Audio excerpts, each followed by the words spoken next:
Hello and welcome everybody. Happy Friday. Hope everyone had a better week than the market did, is staying safe, staying healthy, and is ready for a very important webinar. Today, I have a very important topic, as I just mentioned: digital security, online security, and scam awareness. These are things that everyone, young and old, faces when they're spending time online or even when you just own a cell phone. Scams are everywhere, and it's not anything new in the 21st century, but it is much easier for scammers to try and reach you, me, and our loved ones to try and steal our money, our information, or our sense of security. So today, I hope to be able to give you some of that security back, give you some resources and knowledge to help educate yourself and your family against these scams and keep yourself safe and your money safe.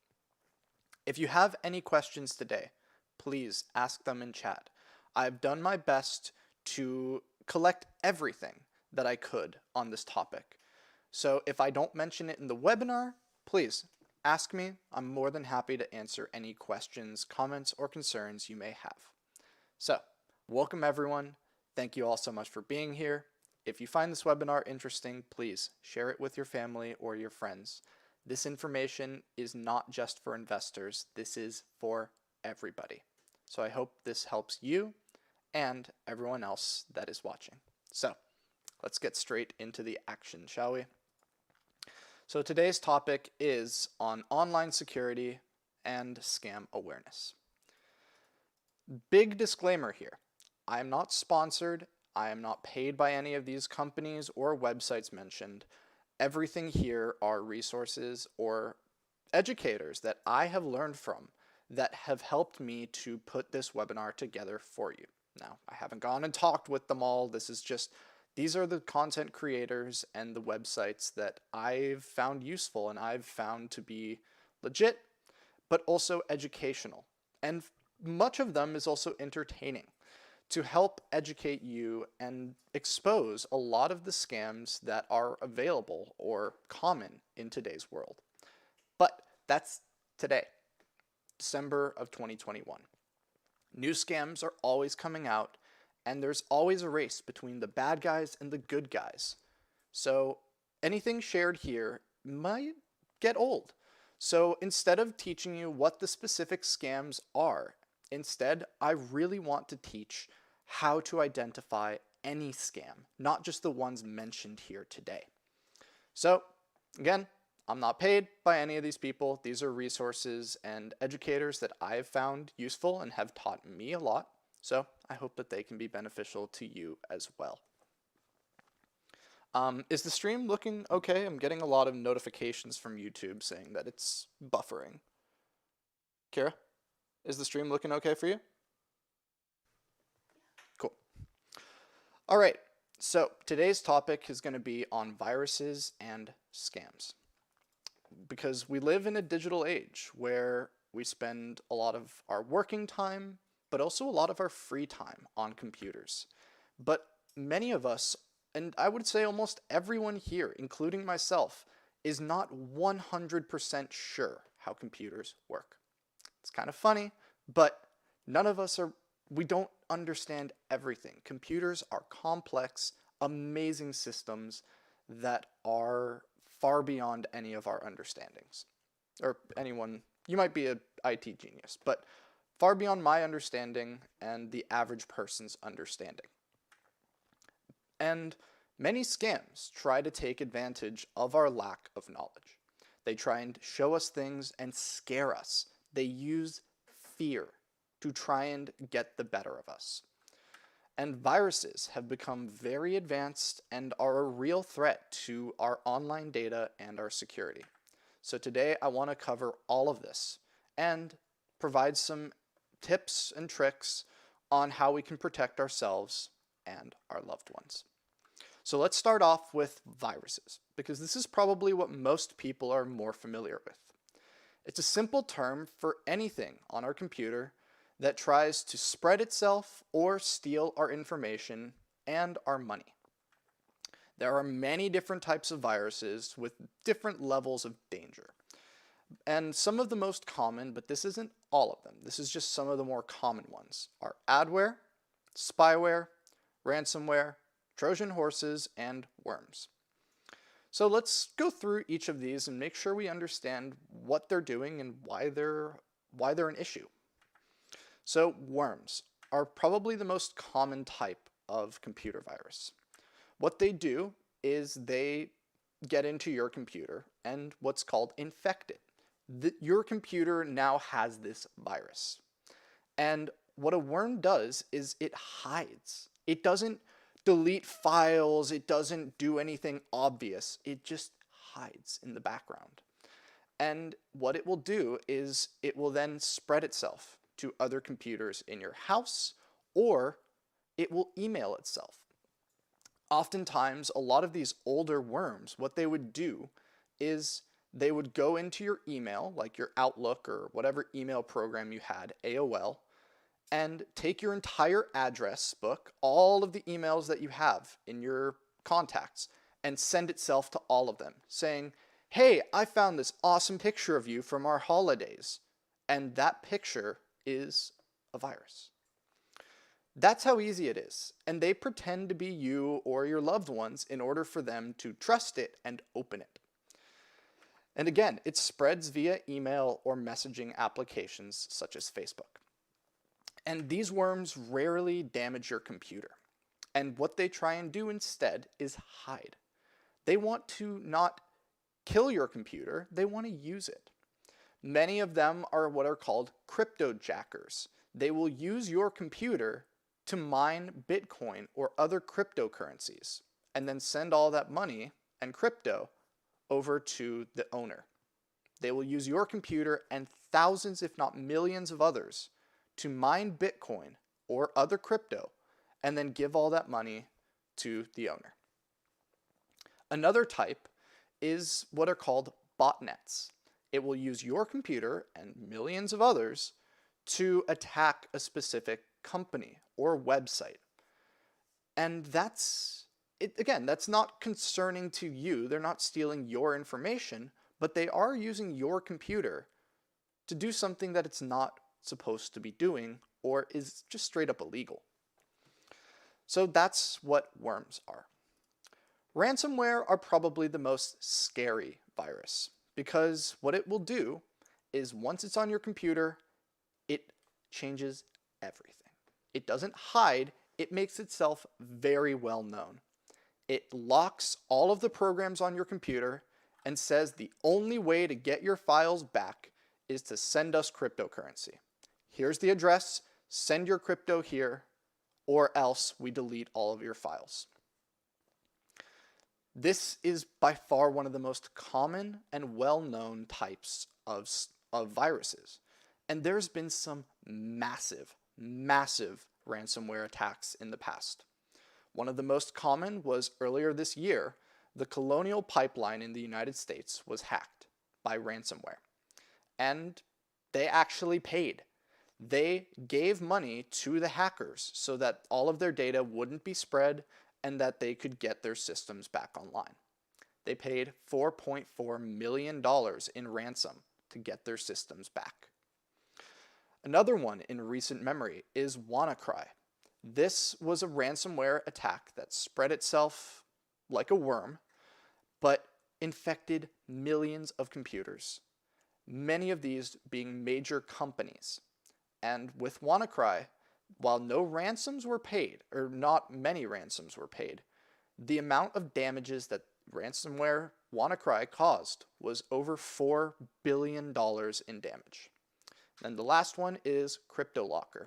This was one of the first major ransomwares of the 21st century, and over $3 million was paid by people who got infected and wanted their files back.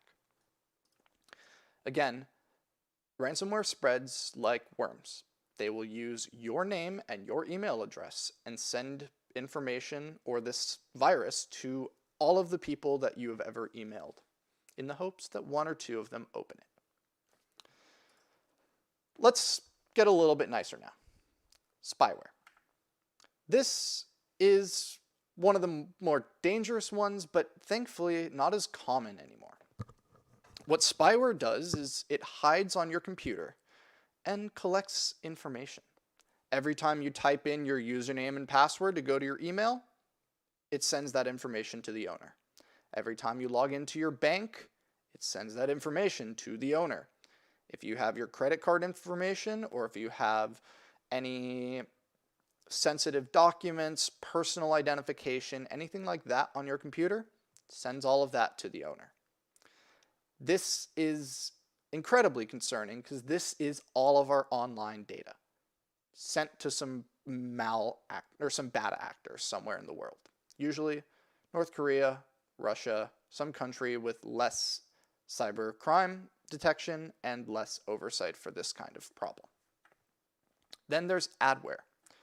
This is the nicest of all of the viruses because it doesn't try and steal your stuff. All it does is it gives you ads. This can be either a browser extension or a program. And what they will do is they will just send you pop-ups. They'll send you notifications. And they will try and scare you into falling for other scams or downloading other programs that are actually really bad viruses. They are not the problem themselves, but they create a door for other viruses to get in. I've helped people in this community that have had adware on their computer and got concerned, rightfully so. It says you have 30 viruses on your computer. Click here to fix them, and asks them for hundreds of dollars. This happens to everyone. You will likely have adware at some point in your life. It's not the end of the world, but understanding what it is and not freaking out is very important. The last one is a Trojan horse.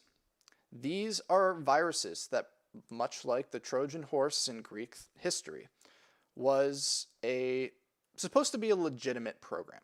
It's supposed to be something like, let's say, Open Broadcasting Studio, what I use to stream all of this. You think you're downloading the right program, but you clicked on the wrong link, or you clicked on the wrong download button, and now you got a virus. They rely on you thinking the program is real and downloading and running that program. Once you've ran it, you've probably given it permission to install itself. So it's already passed your antivirus, and all it needs to do now is do whatever bad things it wants to do to your computer and download things like adware, spyware, or ransomware. Now, these aren't viruses, but I do want to mention two other things. PUPs, or potentially unwanted programs. I've gotten these. You probably have these on your computer, whether you realize it or not. These are not viruses.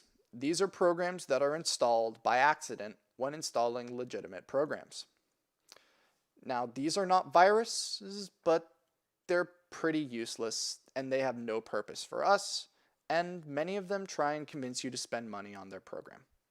They'll do this by pretending to, for example, be McAfee Antivirus and saying that you have 50 viruses and you need to pay $50 to clean them off your computer. You have no viruses, they're pretending and trying to scare you into giving them money. That's what it is. But this is even bigger than what you think. If you own a Windows computer, like I do, like I'm using right now, go to your programs and look up Candy Crush Saga. It is a program that every time you update Windows will reinstall itself and put it back in your computer. That is a potentially unwanted program. I don't play Candy Crush. I don't want to. I don't want it on my computer. But every time I update Windows, there it is again. Is it dangerous? No. Will it give you a virus? No. Is it needed and do I want it? Also, no. Even legitimate companies will throw in free programs when you're downloading their program. The best way to avoid these, when you're installing anything, read. Don't just click next, next, next. I agree to the terms and conditions. Next, next, next. Read. Make sure that you're installing only what you want Nothing else. Because many installers for real programs will try and give you other stuff you don't need. Why? You're getting a program for free. They need to make money. How do they make money? They say, hey, program you don't want, give us $1 million, and every time someone installs our program, we will automatically, or we will install yours as well. That's all. That's all it is.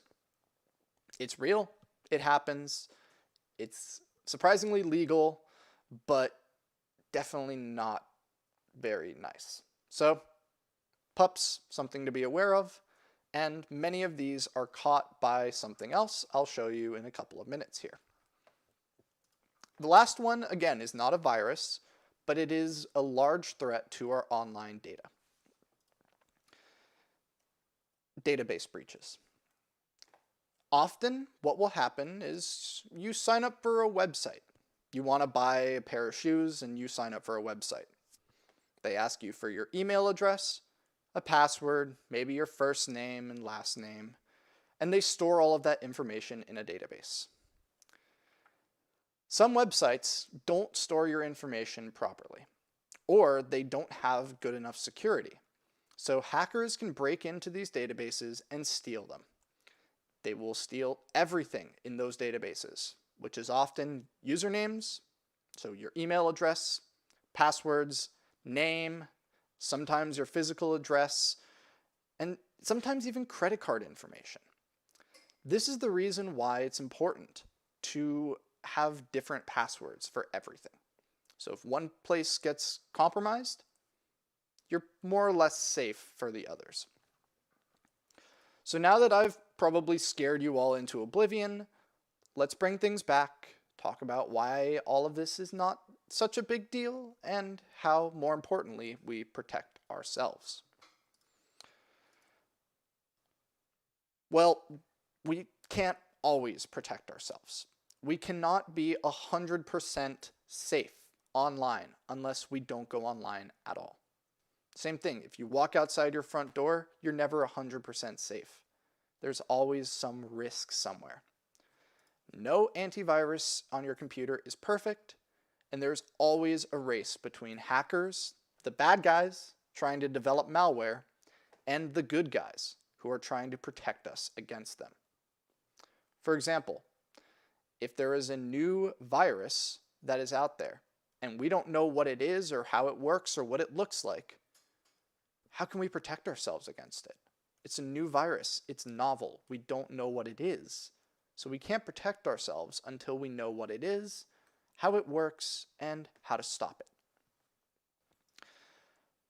But 95% of the time that our computer gets a virus or our information gets stolen, it's because we messed up. Computers are very, very good and they don't make many mistakes. Humans are the weakest part of any system, corporate and personal. We make mistakes. We make wrong decisions. And when we make mistakes, sometimes there's going to be someone there to catch that mistake and instead of telling us, just take advantage of it and use it to do something bad. Now, let's talk about the 5%. The parts that aren't us making a mistake and are the things that are a little bit outside of our control and how we can minimize that risk. First off, how do you avoid viruses and malware? First off, don't open anything that you didn't ask for, even if it's from a loved one. Then, whenever you download a program, if you want to download Google Chrome, if you want to download OBS, make sure that when you go and you search for OBS, you don't see, for up here, there's nothing that says add. Sometimes when you Google something, the first result is going to be an ad. And many viruses will buy an ad on the site. And that's the first search result, is a virus. So always make sure that when you're downloading a program, you don't get it from an ad, you're getting it from the actual website. Then sometimes you might click on a link, or a normal website may have something go wrong, and it will redirect you or send you to a page that says viruses detected, computer corrupted. Start flashing things on your screen and throwing all of these crazy beeps at you. It's a scam. Close it. Ignore it. Don't download anything. If it says there's viruses detected, or computer is corrupted, or call this tech support number, don't do it. Those are the scams. Those are the viruses. If you're ever worried about a file or a website that you are not familiar with, or if someone sent you something you didn't ask for, and you don't want to call them up and ask them, then use this website, virustotal.com. VirusTotal is amazing. It checks whatever website or whatever file that you're worried about, and you can put it here, and it will tell you if it's a virus or not. If it isn't a virus, you're good to go. If it is a virus, first off, don't open it, but it will then send that virus over to security experts. There are many people that partner with VirusTotal. So when a virus is sent to VirusTotal, it's then sent to these good guys so that they know, hey, this is a virus. Let's figure out how it works and how we stop it. I use VirusTotal so much. It is an amazing resource. It's completely free, and it gives me a lot of peace of mind. The last one here, how do you check? You copy and paste the website. Yep, so you can copy and paste a website link, or if you have a file on your computer, you can upload that file to VirusTotal. The last one here is don't install anything that you don't trust. Don't install any browser extensions. Don't enable notifications from a website. That's how they get you. If you enable notifications from a website, they can send you little messages on your page that says, viruses detected, click here to get rid of them. They look real, but they're not. Don't enable notifications unless you trust the website. And don't download browser extensions unless you are specifically looking for that. And even then, get it from the Chrome store. Get it from a legitimate location. That's how you protect against viruses, or viruses getting in. But then, I get this question a lot. What antivirus do you use? For 99.9% of us, all we need is the built-in antivirus. Windows Defender, and I think it's X-Protect for Mac. They're built in, they're automatically started. Don't mess with it, let it do its thing. Those are great. The only thing I have to say is make sure they're updated. Again, new viruses come out all the time.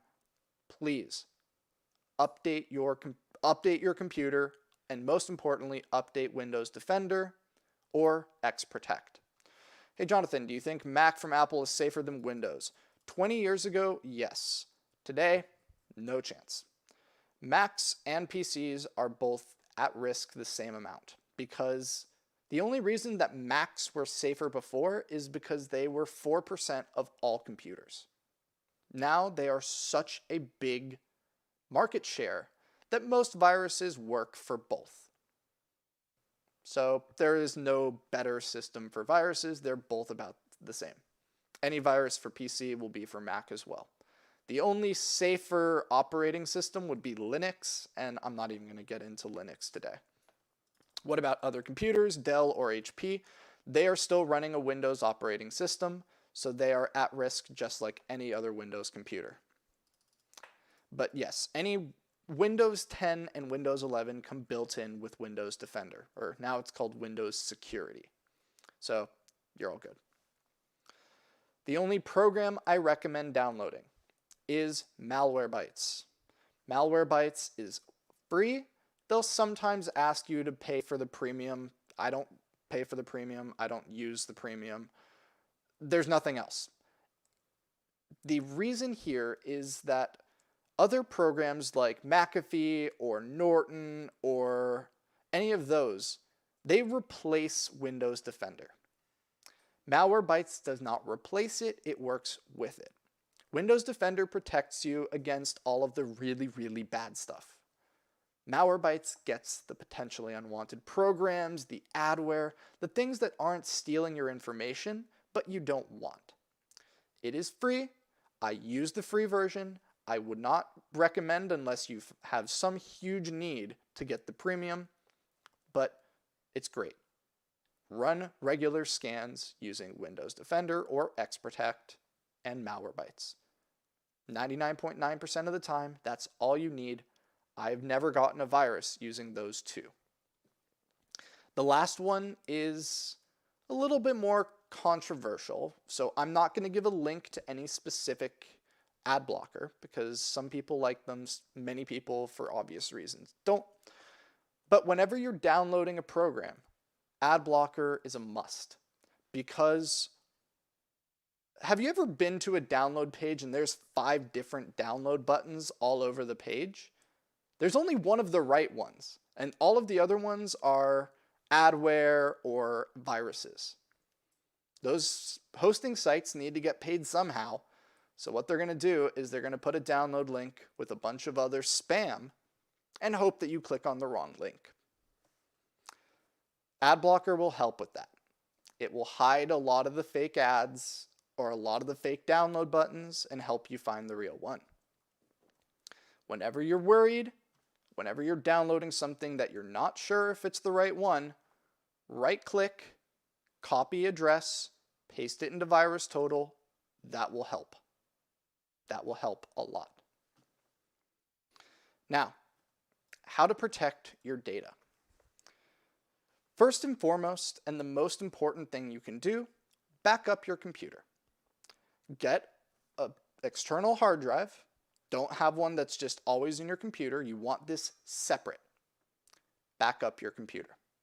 Back up your programs, back up your files, and regularly update that backup. Second, use a different password for every website. If a database gets breached, one second. If a database gets breached, it's likely that your information and your password is going to be somewhere. To give you an idea, this is my personal email. My email has been breached 5 times. Or rather, not my actual email account, but my email and password was broken into 5 times because of database breaches. The reason that I've never had a big issue, well, I did once, and that's how I learned this lesson, have different passwords for everything. So if one password gets stolen, stolen, you can just change the password and you're good to go. Your bank is fine, your Amazon account is fine, everything else is fine because the passwords are different. If you want to see if your email has been included or if your password has been broken somewhere, the website haveibeenpwned.com, the link is in the description, is an amazing resource. They can check your email and they can check your password. It is 100% safe. The next one is use a password manager. A password manager is an external program. And again, there's dozens of them.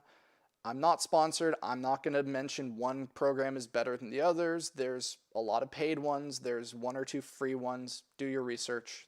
Anything that is going to help you is going to be better than nothing at all. But get one. Use one.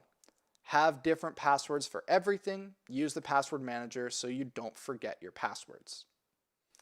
The next one is enable 2-factor authentication.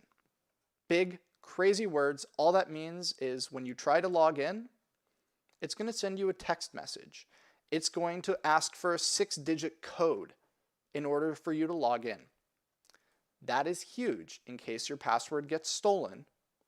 They can't log into your computer or they can't log into your account unless you have that password or that 6-digit number. And those 6-digit numbers change every minute, every 30 seconds sometimes. It is the best defense we have. Passwords can be broken, passwords can be guessed.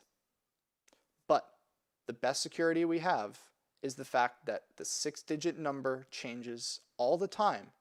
And the only way to get in is if you also manage to hack my phone. It's a great layer of security. Yes, it adds a bit of inconvenience that you need to have all of this. But it's worth it. Can I please repeat how I can check? The website haveibeenpwned.com. You go to the website, you type in your email or your phone number, and it tells you if your phone number or email have been found in database breaches. So, for example, my phone number has never been found in a database breach. My email has been found in 5 database breaches. That's all the security you need. Or that's all of the information you need. It's fantastic, it's free, and you can send it to anyone. And the amount of information it shows you is impressive because it also shows you where your information was found. There have been over 1,000 database breaches, large ones, including some stupidly huge ones, like credit agencies, Facebook. Many of these are millions of people's worth of data.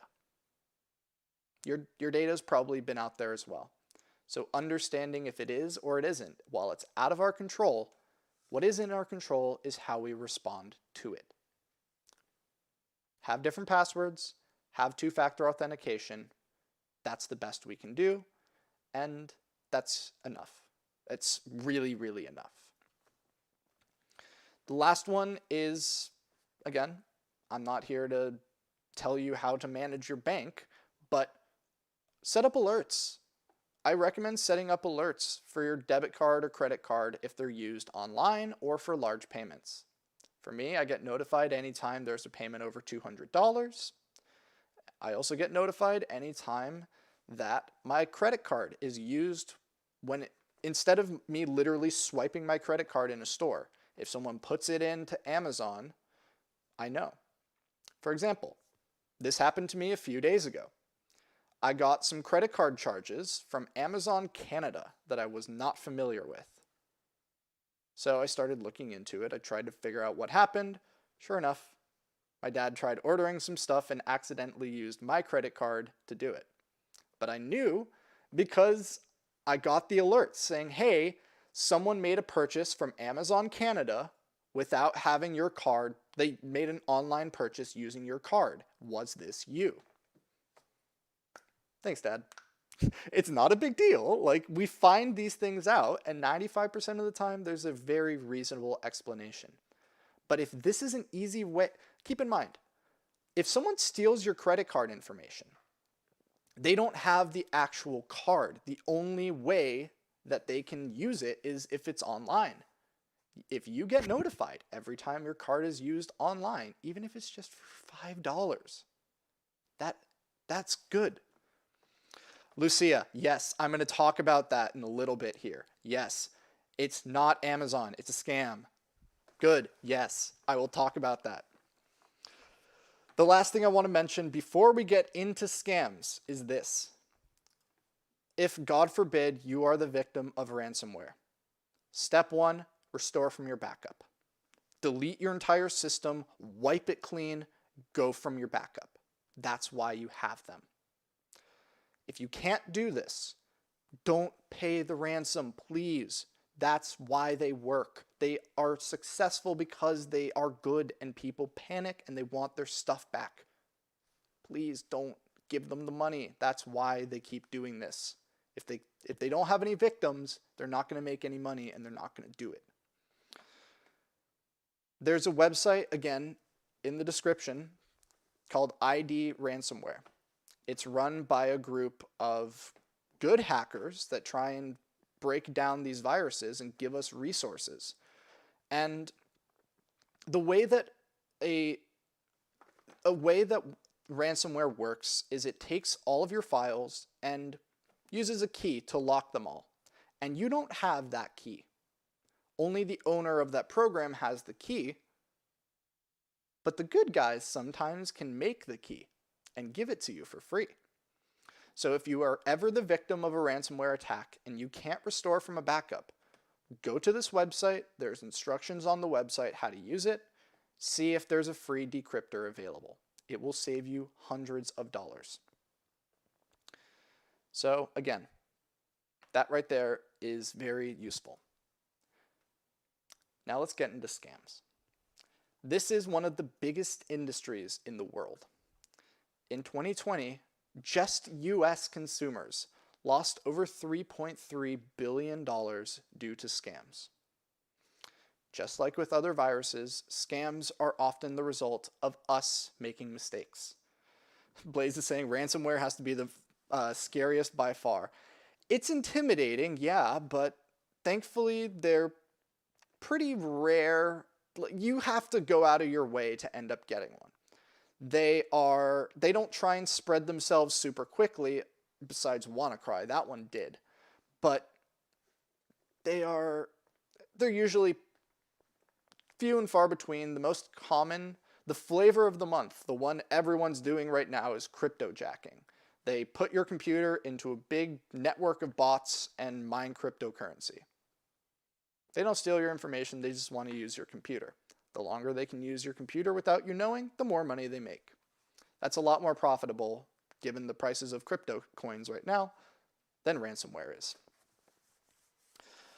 So again, scams, just in the US in 2020, consumers lost over $3.3 billion. And they're oftentimes the result of us being unaware or unfamiliar with something. And most of the time, they're trying to steal your money and your information by using one thing: fear. They rely on you being scared. And when you're scared, you make mistakes. When you're scared, you do things that don't make sense, but they do in the moment. So let's talk about that. Now, I would, again, be here all night if I tried to go through all of the different scams and types of scams that there are. So instead, let me cover some of the more common ones today, 2021, as well as some advice on how to try and avoid these scams. As I said before, new scams are created every day. I learned about a new one today while I was doing research for this video. People are pretending to be Disney Plus, offering you refunds. I'll get into that in a minute. But again, this is why it's important, not just to know what scams there are, but the signs of any type of scam. Here's all the ones that I can mention today. Email scams. You've won a giveaway, you're the 111th person, blah, blah, blah, blah, blah, blah. Or, this is the scary one, a fraud alert from your bank. I mentioned before that setting up these alerts are good, but bad people pretend to be Chase or Bank of America and say, hey, someone charged $500. If you didn't authorize this, call this phone number. Or a receipt for a large purchase that you made. You've spent $600 on a My Little Pony figurine. You didn't want that. You didn't order that. Call this number if you didn't to cancel the order. Same thing with phone scams, where they will call you directly. And $10 says you've gotten one of these calls since Monday. They are the most common thing in the entire world. We've called you to talk about your car's extended warranty expiring. Hi, this is the IRS. You owe us $10,000. We're going to come and arrest you. This is Social Security. Your Social Security number is going to be suspended because you were involved in fraud. Hi, this is Amazon calling to confirm that you made this purchase. Or, hi, we're Microsoft. We're going out of business. Here's $500. You'll also get scams to your actual mailbox. These ones tend to be, because there's a lot more rules to what can go in a mailbox, these tend to be a little bit more creative. They might be messages saying, your water heater is out of date. Call to get a free quote. Anything like that, if you didn't ask for it, it's probably a scam. So, again, is it illegal? What they're doing? No. Is it bad? Yeah. Is it disingenuous? 100%. So, do your research before making a purchase. That's the best protection against that. The IRS calls you often. Yeah. When has the government ever called you to notify you about something? So, types of scams. They all rely on you making a mistake because you're scared and giving them your information or your money. And 26-year-old me, I'm not their prime victim. I am not the people that they're going after.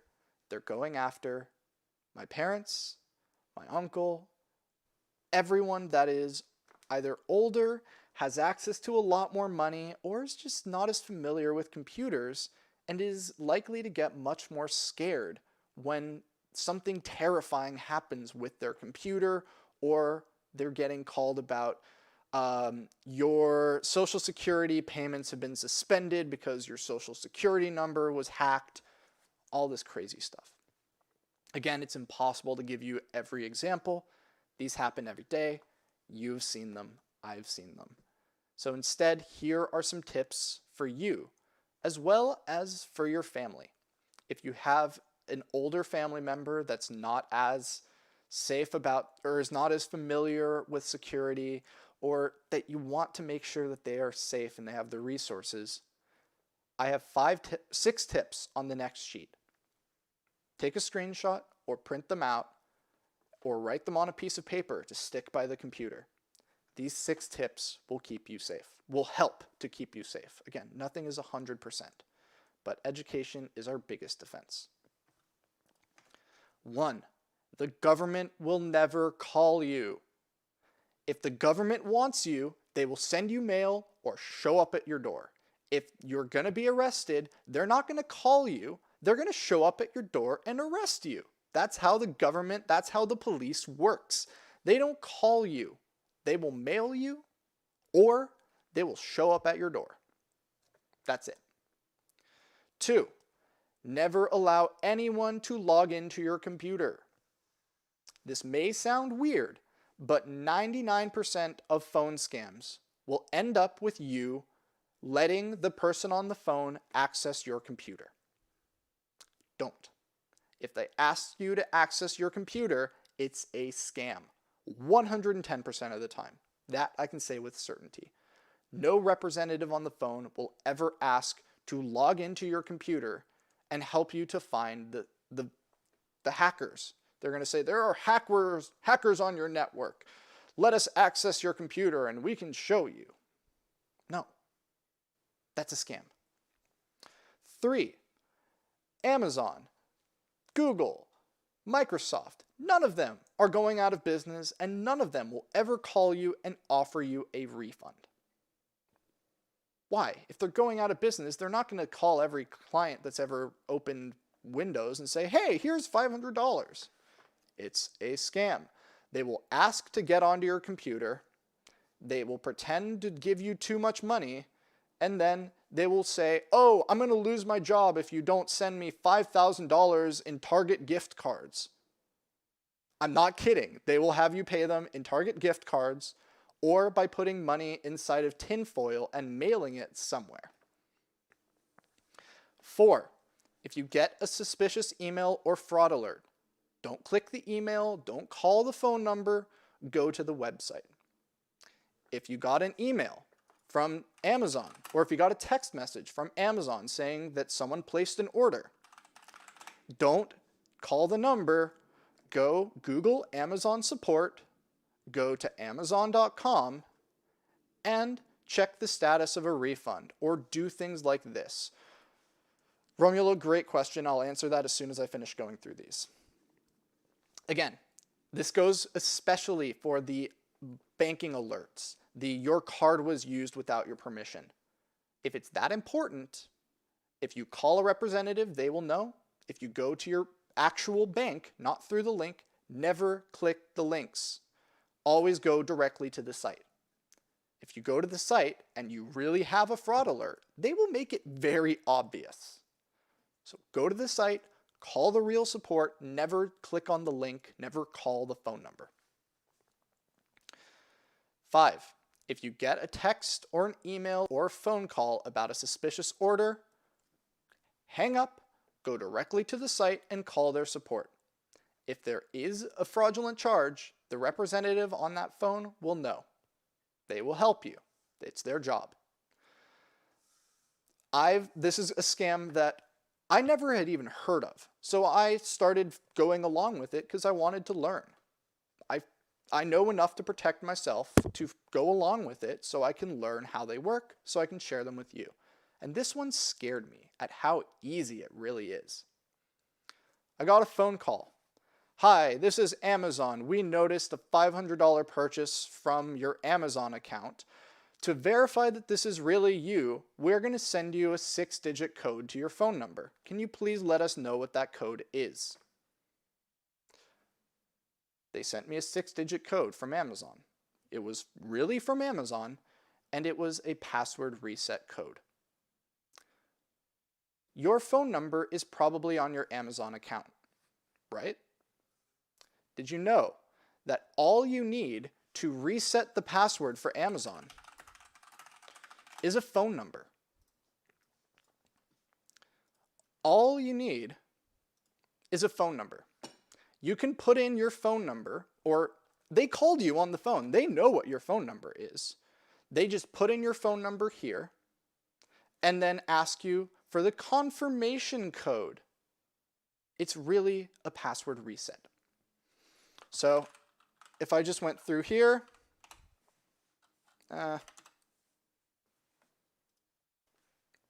SZHRDV. Apparently I am a robot. I swear, these things get harder every time. Whatever. I was going to try and use a bogus phone number. But when you put in a phone number, which they know because they called you on that phone number, they can reset your entire Amazon account and get into your Amazon account just from your phone number and that 6-digit code. It terrified me how easy it really is. And if I didn't know better, I might have fallen for it. That's how easy it is for someone to steal one of your most important accounts. Keep yourself safe. Literally don't answer it. If they say, hey, there's this charge, say, okay, I'll call Amazon support and confirm. Hang up, contact Amazon support, they will know. You give them your phone number and they would say, no, there's no charge for that phone number. That's their job. Use them. Lastly, no company will ever ask you to get gift cards or mail money. The way that they scam you, the way that they actually get the money, is not by credit card. Too easy to track. They will have you buy Target gift cards, Walmart gift cards, and give them the codes for those gift cards. They will have you put money inside of a book and then cover it in tinfoil to protect or to make it so a scanner can't see that it's money in the package, and they'll have you mail that package somewhere, usually in the US. It's that easy. Again, the government will never call you. Don't let anyone on your computer. No company will call you and offer a refund. If you get a suspicious link, don't click it, go to the site directly. If you get a call about a suspicious order, hang up, go directly to the site and call their support. And lastly, no company will ask you to get gift cards. That's not how they work. They will never ask you to mail money because they're never going to ask for money at all. Simple. These 6 things will protect you against most scams. Now, how have I learned about all of this? It's not just because I did research for this webinar. This is a topic that I follow regularly. It's interesting to me, it's educational, and most importantly, it keeps myself and my family safe. I've had family members call me and say, hey, I got this call from Amazon and I got worried. Instead of talking to them, I wanted to call you instead. Can you help me? Am I at risk? That's important. So this is why I've learned about all of this, and this is why I'm glad to share this with you. If you're interested to learn more, one of the best ways to learn about the scams is to watch the scams happen. There are many channels on YouTube of people that pretend to be older adults usually and pretend to be getting scammed to expose the scam itself. Many of them are extremely good with computers and oftentimes can get into the scammer's computer and delete all of their files or install a virus on their computer and steal all of the scammer's information. Most importantly, the list of who they've scammed and for how much. Now, here's the impressive thing. I was watching a video today on that Disney Plus scam that I was talking about. How much do you guys think this scam makes per month? $5,000? $10,000? Try $62,000 from one scam company across the US, UK, Australia, New Zealand, and Canada. One call center, $62,000. 22,000 of it was in the last 7 days. These videos are entertaining to watch. They are educational, but most importantly, they show common types of scams and show you how these scams work to try and steal your money. If you're interested to just be entertained, these people, their job is to entertain, but also to educate. Kit Boga, Jim Browning, Scammer Payback, and Pleasant Green are all amazing YouTubers that make tons of videos. They're funny, they're educational, and they are a great way to learn about scams that are currently happening. But there are also other types of scams that I haven't covered today. And just to mention a few, cryptocurrencies, what are called pump and dumps, where a group will say, hey, go buy this coin, it's about to go to the moon, and it's a fake coin. There are same scams using NFTs, non-fungible tokens. We've had a webinar on that in the past. Any new technology, any new thing that's get rich quick also is going to have scams. Anything that's get rich quick, any investor, everyone here is interested in investing, I would think. There are lots of people online that will tell you, hey, follow me, sign up for my newsletter, and get my stocks to make you 150% return in your first 2 days. Or here's how you make $10,000 from home. If you notice, I never, and my mom never, tells you, you will make money if you follow what I say, or if you buy my stock, you will make money. No, it's about education. It's about real value. These get-rich-quick schemes are out there, though, and you've probably seen them. You've probably gotten ads for them. If it's too good to be true, it's probably a scam. Easy. Right there. That's it. If you take one thing away from today, if it's too good to be true, it's probably a scam. So, let's recap. Scams are everywhere. We live in a digital age, and the fact of the matter is, a scammer can call literally 1 million people for $5. If only one person falls for their scam for $2,000, they made ridiculous profit. It is easy for people to scam, and it's hard for us to detect and catch them. Many of these scammers are operating out of India or other countries. Most of the hackers are usually Russian or North Korean, usually. Most of the scammers, the phone scammers and tech support scammers, are either Indian or North African. That's not to say that those are the only ones or to stereotype anything. Statistically, that's what the demographics are. That's where many of these scammers are, because their police forces are not as organized, and often it's very easy to hide. When it's easy to hide, it's very easy to scam. When the cops can't do anything, and most of the cops are getting paid off by the scammers, it's really easy for them to operate their scams. So the best thing we can do is to educate ourselves on what scams look like, what viruses look like, and how they get into our computers. Protect your personal information by using two-factor and unique passwords. And if you ever get a call, email, text, letter by owl, I don't know, any way of getting in contact with you about something suspicious or unexpected, ignore it. Go to the company, go to the organization, call them directly. If it's that important, they will know as well. If it's the government, they're not going to email you, they're going to show up at your door.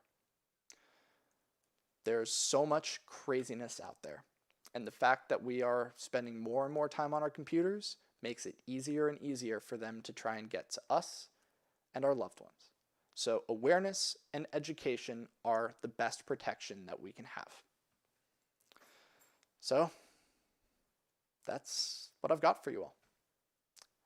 I hope that some of this was useful. There are probably some people in the chat that have been scammed, and to you, I apologize. It is horrible that it is so easy for them to scam, and it's even easier for them to get away with it. But nothing can be done, or nothing is getting done on the legal side of things, because it's hard to do all of this across countries, internationally. So instead, let's focus on educating ourselves, keeping ourselves safe, and then teaching others around us how to keep them safe. I'm going to put this up on screen one more time. So if you didn't get a copy of it before and you want to write this down, again, if you take one thing away from this today, just take the parts in bold, write them down, give them to a loved one to put next to their computer. I hope that they never have to use this information, but we live in 2021. 2022 is right around the door, and I don't expect these scams to go anywhere. Help keep yourself and your family safe. Thank you all so much for joining today.